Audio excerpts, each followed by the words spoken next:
রাত তখন প্রায় 12টা। আকাশ আর বিশাল একটা পুরনো স্টেশনে ট্রেনের জন্য অপেক্ষা করছে। চারপাশ কুয়াশায় ঢাকা, কেবল একটা ল্যাম্পপোস্ট টিমটিম করে জ্বলছে। আকাশ, আমার খুব ভয় করছে রে। এই স্টেশনে একটাও মানুষ নেই কেন? আর ট্রেনেরও তো দেখা নেই। আরে ধুর, ভয় পাওয়ার কি আছে? সিগন্যাল যখন সবুজ হয়েছে ট্রেন আসবেই। তুই বরং একটু চুপ করে বসতো। হঠাৎ পাশ থেকে লাঠির ঠক ঠক শব্দ শোনা যায়। কুয়াশার ভেতর থেকে এক বৃদ্ধ লোক বেরিয়ে আসে। লোকটার গায়ের চাদরটা অনেক পুরনো আর ছেঁড়া।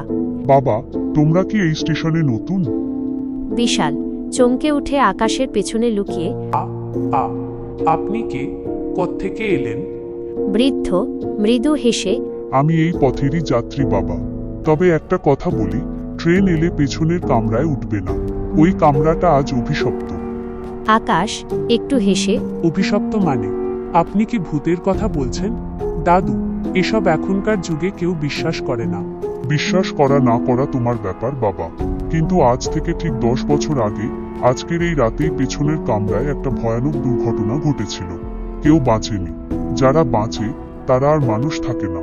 হঠাৎ ট্রেনের হুইসেল শোনা যায়। ট্রেনটি স্টেশনে ঢুকছে, কিন্তু কোনো শব্দ নেই, শুধু চাকার ঘর্ষণ শোনা যাচ্ছে। ট্রেনটি থামার পর দেখা গেল পুরো ট্রেন ফাঁকা। আকাশ আর বিশাল তাড়াতাড়ি করে একটা কামরায় উঠে পড়ল। অবাক করার বিষয় হলো, ওঠার পর তারা দেখল বৃদ্ধ লোকটা উধাও। বিশাল, আকাশ, দেখ, দাদুটা কোথায় গেল? এক নিমিষেই গায়েব হয়ে গেল। আকাশ হয়তো অন্য কামরায় উঠেছে। তুই বেশি ভাবছিস। চল, আমরা এই সিটটাতেই বসি। ট্রেন চলতে শুরু করেছে। হঠাৎ কামরার আলো দপদপ করতে লাগলো। বাইরের বাতাস শোষো শব্দে বইছে। আকাশ, তুই খেয়াল করেছিস আমরা কোন কামরায় উঠেছি? কেন কেন? আমরা ট্রেনের একদম শেষ কামরায় উঠেছি। সেই কামরাটা যেটার কথা বৃদ্ধ মানা করেছিল। হঠাৎ কামরার দরজা একা একাই খুলে গেল। বাইরে থেকে ঠান্ডা বাতাস বয়ে এল। আকাশ আর বিশাল দেখল তাদের সামনের সিটে সেই বৃদ্ধ লোকটা বসে আছে, কিন্তু এবার তার চেহারা বদলে গেছে।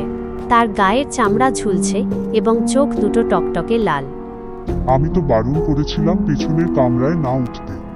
এখন আমাদের সাথে তোমাদেরও যেতে হবে। আকাশ ভয়ে চিৎকার করে। আমাদের মানে? আপনি একা নন। আকাশ আর বিশাল কামরার অন্য সিটগুলোর দিকে তাকাল।